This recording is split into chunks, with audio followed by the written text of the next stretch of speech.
Hi guys, welcome back. So in this video we shall take a look at some of the counting methods. So you know that in order to calculate probability of any event in any experiment, we first need to count the total number of sample points in the experiment. Then we count the total number of points that belong to that event, and then we divide the two numbers. So basically, calculating probability involves counting, and therefore we shall study some counting methods in this video. So we'll first take a look at the addition principle. So addition principle is fairly simple. What it says is that, say you want to, you have a set S that contains M objects, and then you have another set T that's disjoint, right, and that contains N objects, and then you want to pick an object from either set S or T. All this is saying is that there are M plus N ways of doing so. So for example, if a student has 3 algebra books and 2 geometry books, then there are 5 ways to select a book. So this is pretty obvious. There are 5 books total, that's 3 plus 2, and therefore there are 5 ways to pick a book.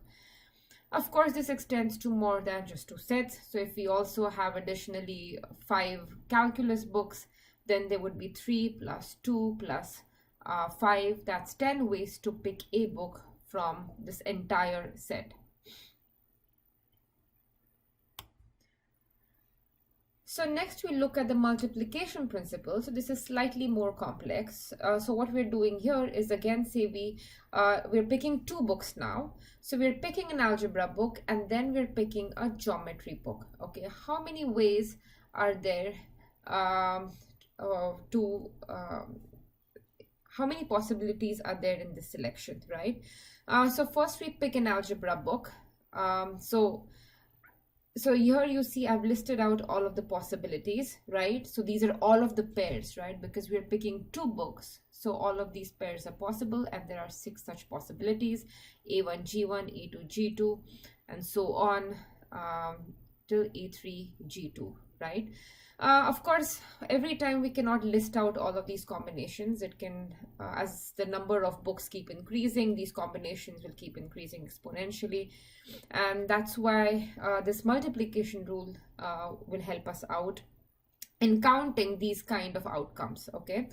So what does this say? It says that if an action A has M different outcomes, that is, action of picking an algebra book has 3 possible outcomes because we have 3 algebra books, and the second action B, which is now picking a geometry book, has N different outcomes, that is 2 different outcomes in our case, then on performing both the actions A and B, we get M times N composite outcomes, right? So first we're picking an algebra book, that's 3 ways of doing so, then a geometry book, 2, so 3 times 2, there are 6 total ways.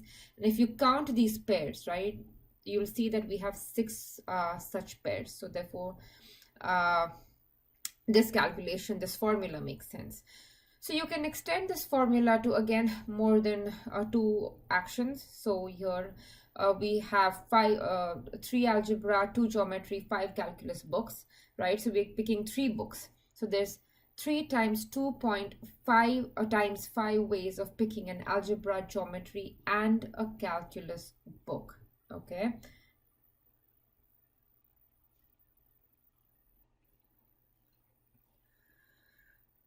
So I often like to write my calculations in this way, okay? I mean, you don't have to follow this notation.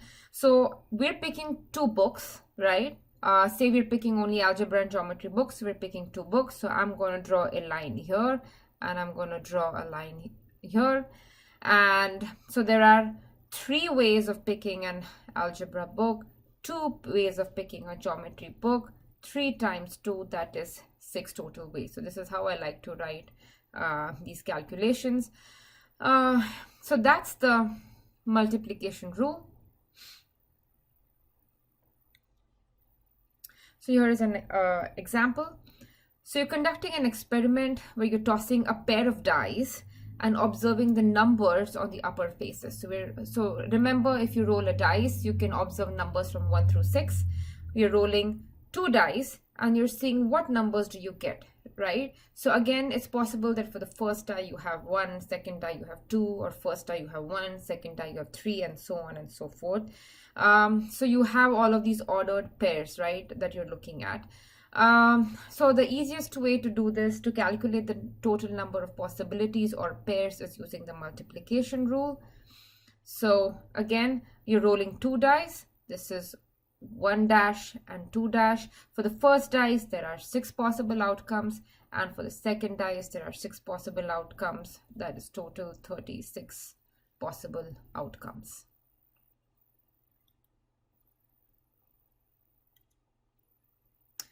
So next we'll look at this idea or this concept of permutation.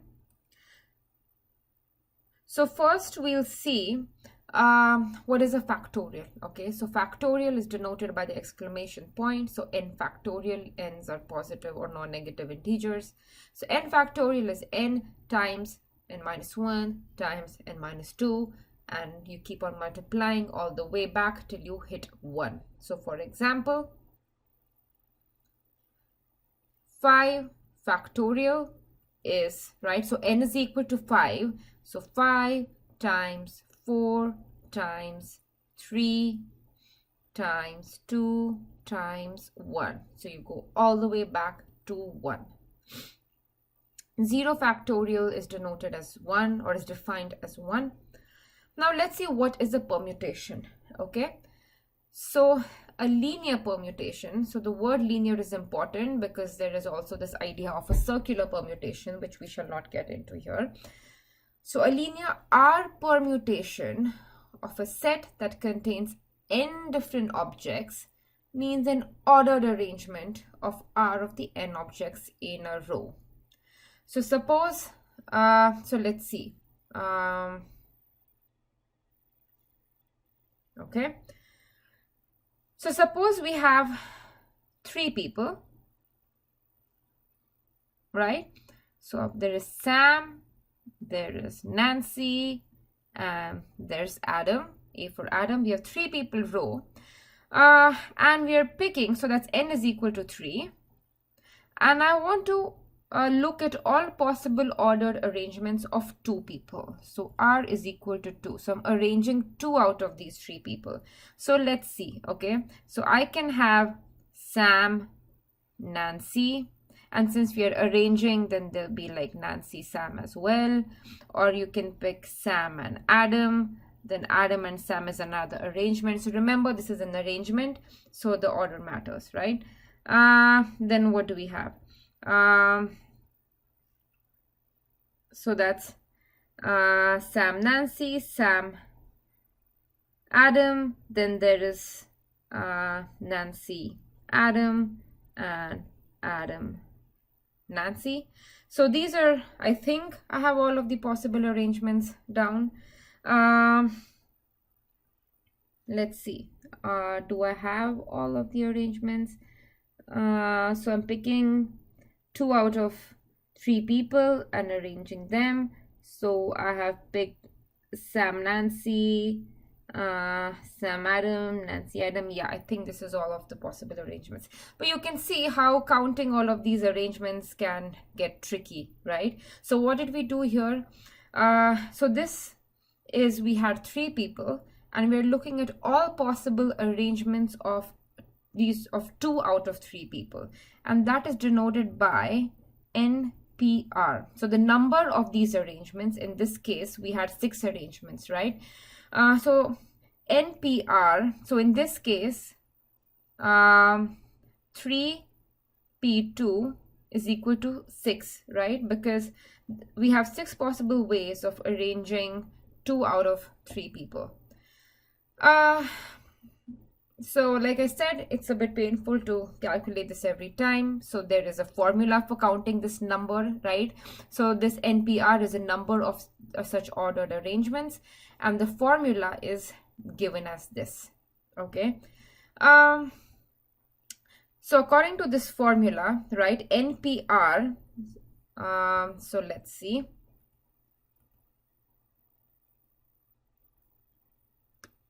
So it says that NPR is given by this formula. So in our case, in our simple example that we did, what did we had?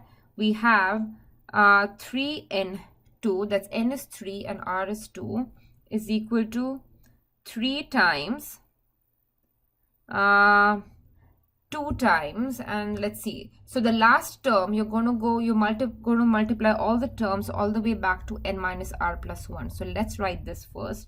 That's 3 minus 2 plus 1. That is 3 times 2.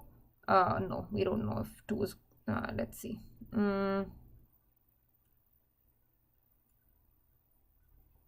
Yeah. 3 minus 2 plus 1 is basically 2, right? So basically, we're going to start with n, which is 3, go all the way back to this term, which turns out to be 2. So 3p2 is 2, or 3 times 2, which is 6. And basically, you can see that we had counted 6 combinations earlier, right? Or 6 such ordered arrangements earlier. So this formula works well. Now, where does this formula come from? Okay, so in our case, we were arranging 2 people out of 3. So this is for the first person. This is the number of arrangements for the second person. I have 2 lines. So for the first person, I have 3 possibilities, right? Because I have total 3 people to choose from. So once I pick a person, I put that person aside, and then for the second spot, right? So in the first spot, I have 3 ways to fill the first spot. The second spot can be filled in 2 ways. So that's 3 times 2. Okay. Similarly, if we had a third spot, right? So I have 3 ways of filling the first spot, 2 ways of filling the second spot. So I have picked 2 people, put them aside. So I'm left with only 1 person. So that's one way of filling the last spot. Okay, so this is if we were looking at 3p3, right? Which is I'm taking 3 people and I'm looking all possible arrangements of 3 people. So let's see. So this would be 3 times n minus r plus 1. So that's 3 minus 3 0 plus 1, and so this is basically 1. So I have to go all the way back to this number, and 3 times 2 times 1, right? Which is what we get here, right? So this is basically if I'm picking or looking at all ordered arrangements of 3 out of 3 people, I have these 3 dots, 3 of these 3 dashes are for the 3 spots. For the first spot, I have 3 people. For the second spot, I have 2 people. And for the third spot, I have only 1 person left, right? Because I've picked a person. I've picked a person here. I've picked a person here. I had only 3 people to begin with. I've picked 2. So for the last spot, I'm left with only 1 option. And that's why I have 1 here. So that's 3 times 2 times 1, the multiplication rule. If you go by the formula, that's 3p3, you get the same thing, right? So you can use the multiplication rule to get this formula. So this is just another representation of the formula. So in our case, 3 factorial divided by, so if r is equal to 2, that's 1 factorial. And that's just 6 again. Okay, so this is just a different way of denoting this formula. So this is easier to remember than this. But remember, you don't need to memorize this formula, right? So NPR is the number of ways of arranging R people out of N people. So you can think of this as, let's see. Yeah. This is the first spot, second spot, third spot, and so on until the rth spot.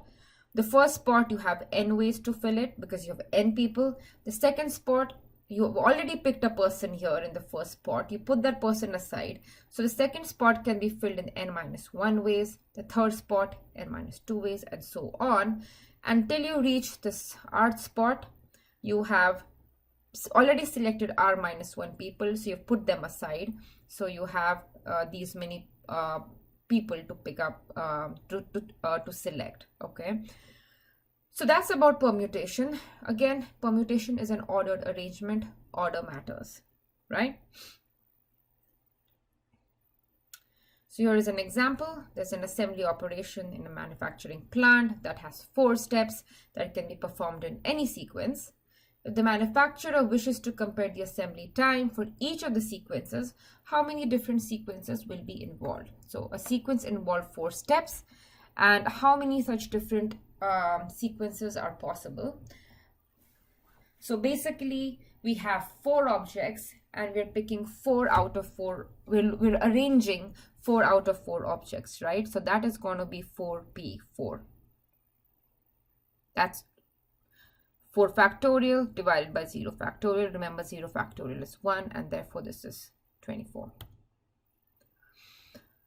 All right, so this is a result. This is in the textbook, so you can also study it from there.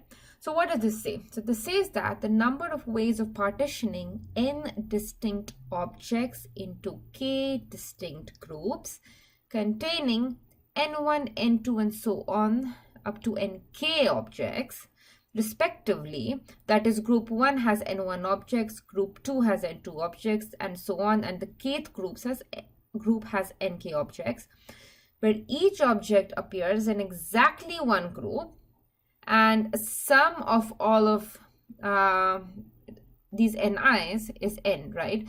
So sum of the number of objects in each group is equal to the total number of objects, right? That is what this is saying. And the number of partitioning, so number of ways to partition data or the endpoints in this way is given by this formula. So n is the total number of ways, and that's n factorial divided by this product.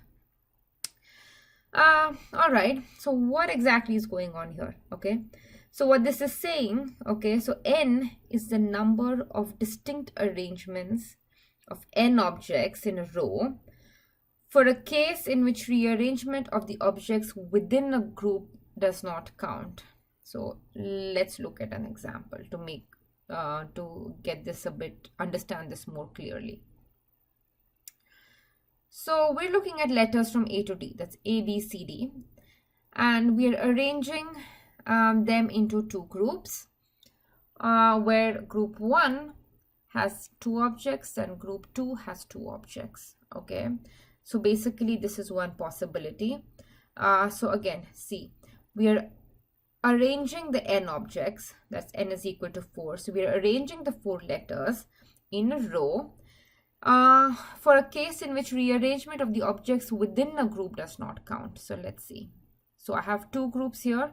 So say I have AB in one group, CD in one group, and a rearrangement of the objects within a group doesn't count. So this AB is the same as BA, and the CD is the same as BC. Okay, so if I switch elements in each group, it doesn't matter. Okay, so this is one such group where I have AB together and CD together. If this is an arrangement, this is another arrangement, right? So all this is saying is that the arrangement within a group doesn't count, but the arrangement of the group does count. Okay, so if this is one arrangement, I have taken CD first and then AB second. So this is another arrangement. So I have another group in which now I have put A and C together. So then AC are in one group, BD are in the other group. This is another arrangement where I've reversed, right?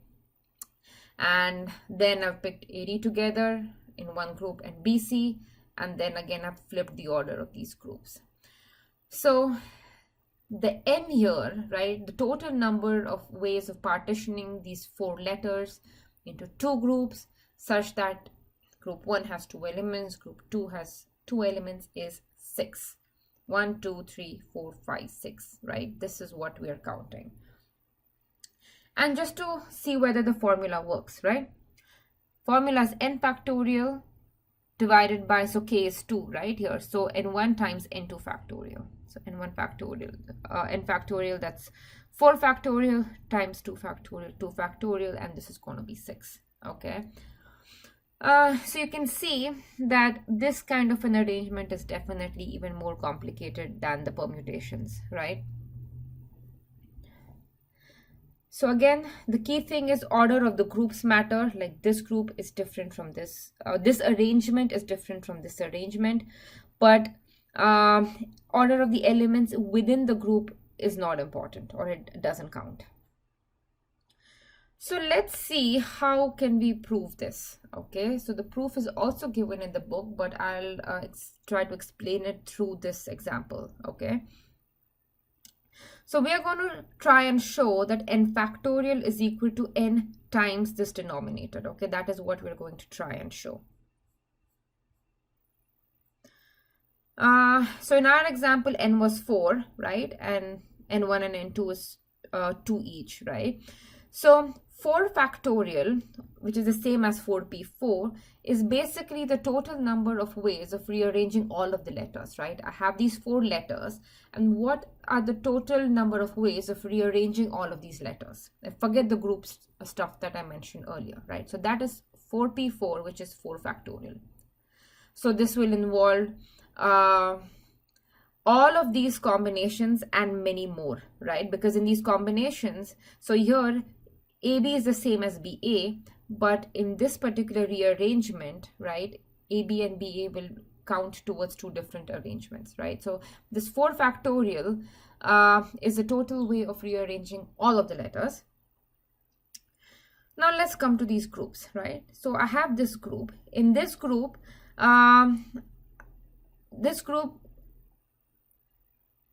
I can rearrange these letters, right? I have 2 letters, right? So basically from AB and CD, right? From AB and CD. So what we're going to try and do is we're going to try and get back all of the 4 factorial rearrangements from these 6 groups, okay? That is what we're going to try and do. So AB can be arranged in 2 factorial different ways, right? CD can give me 2 factorial arrangements. So basically from this first group, I get 2 factorial times 2 factorial, which is 4 arrangements. So what do I mean? I have AB, CD. I have BA, CD. Then I have AB, DC. And I have, let's see, I'm missing one more.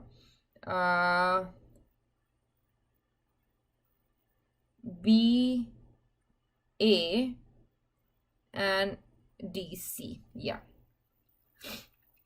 So if I take letters from one such group, I get 4 such arrangements, which is basically I can move around letters in the first group in 2 factorial ways, move around letters in the second group. So that's 2 factorial times 2 factorial, which is 4, right? So each of these groups will give rise to 2 factorial times 2 factorial such rearrangements, right?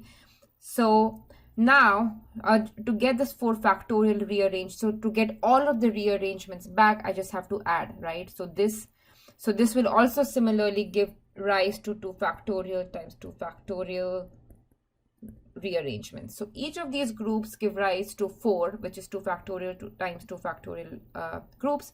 I add all of these, but I have 6 such groups, right? So therefore, this is going to be 6 times, right? The total number of rearrangements is going to be 6 times 2 factorial times 2 factorial.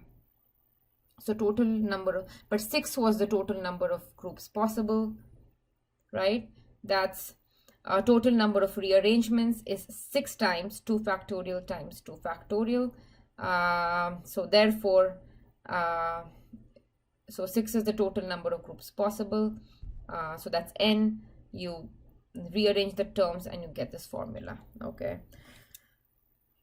So it's a good idea to go ahead and read the proof and think about what exactly is going on your own, okay? It's very important that you understand what's happening. The basic idea is we have these n groups, and each of the elements in these n groups give rise to 2 factorial times 2 factorial, or to put it more generally, n1 factorial times n2 factorial arrangements. And you add all of these arrangements back, so that you add all of these rearrangements to get your n factorial total rearrangement, so that you get this. N factorial is n times n1 factorial times n2 factorial, and you can generalize this to more than 2 groups. In any case, so here is an example. How many ways can you divide 20 laborers into 4 groups such that group 1 has 6, group 2 has 4, 3 has, and 4 have 5 elements each? So that's 20 factorial divided by n1 times n2 times n3 times n4 factorial. Okay. Here is another example. So we have 4-digit numbers whose digits are taken from this set. And consider the conditions. So we have 2 conditions. That's condition A, the digits are distinct. So we are making a 4-digit number by picking numbers from this set. Okay. And in condition A, all of the digits have to be distinct. So you're not allowed to pick the same digit twice. In condition B, the number is even and you are allowed to repeat the numbers. Okay. Count all of the 4-digit numbers that satisfy condition A, condition B, and then finally in part 3, both of these conditions. So it's always good to approach these problems step by step. So let's see how to do this. So what are we doing? We have 4 digits. We have a set of numbers 1, 2, 3, 4, 5 numbers, and we are making a 4-digit number by picking numbers from here. Okay. In part 1, I want to find how many numbers can I make, right, with distinct digits. So let's see. I need this.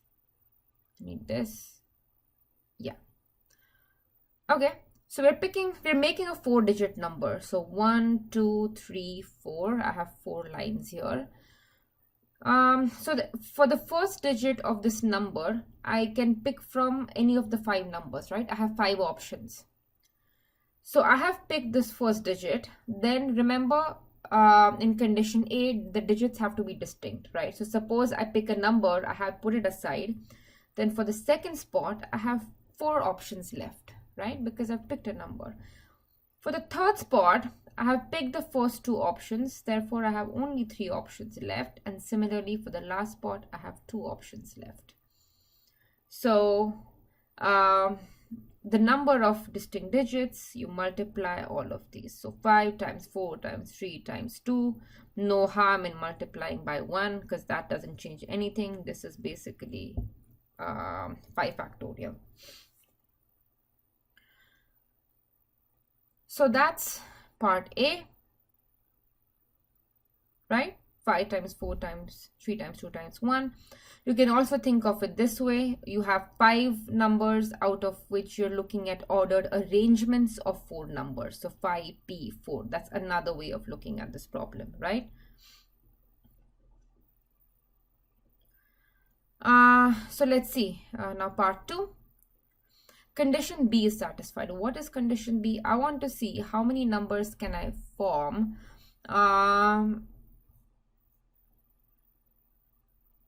Yeah, this is condition B. So the number has to be even. Okay, so how many even numbers can I form using all of these digits? And repetition is allowed. So I'm allowed to pick the same number. If my first digit is 1, my second digit now is allowed to be 1. So how does this change the counting? Let's see. I'll push this up. So again, we are making a 4-digit number. So 1, 2, 3, 4. Now the number is even, right? So even number means we have to have an even number in the units place, which is this place. So this number has to be either 2 or 4. So let's say this number is 2, right? So we're assuming that the last digit is 2. Now let's see how many numbers we can form that end with 2, okay? So for the first part, I have, how many options do I have? I have 5 options. For the second spot, remember I'm allowed to pick the a repeat number, so I have again 5 options and 5 options. So the total number of possibilities, the total number of digits or numbers that end with 2 is 5^3, is 5^3. And now this was all the digits that ended with 2, right? Now similarly we can have digits ending with 4, right? Because we can also have 4 as the last digit. Again, for the first spot we have 5 possibilities, 5 possibilities, 5 possibilities. So total number of possibilities, this is a fixed number, right? Let me put a square around it. Right, because we are fixing 2 and 4. So this is 5^3. So we have 5^3 numbers that end with 2, 5^3 numbers that end with 4. So total number of possibilities is 5^3 plus 5^3, or 2 times 5^3.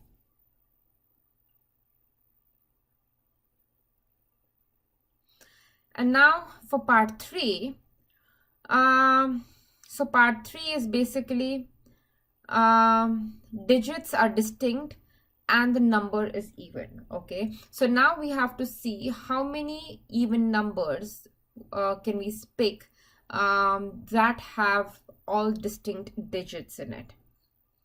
So let's clear this.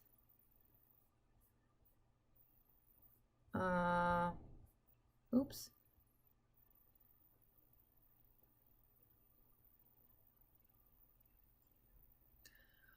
Okay, so I will try to have this on the screen. Okay. So again, we are making 4-digit numbers, 1, 2, 3, 4. And remember, it has to satisfy both conditions A and B. That is, all the digits are distinct and the number is even.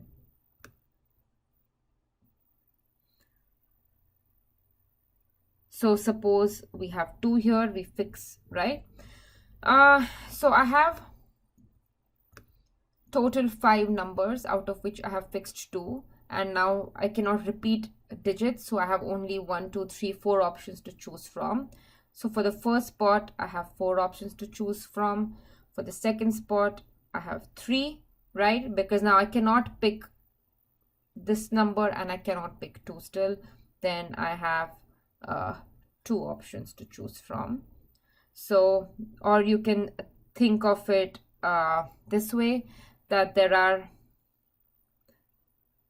4 numbers. Why 4 numbers? Because 2 is fixed, and out of 4 we are looking at ordered arrangements of 3 numbers. Okay, so it's the same thing.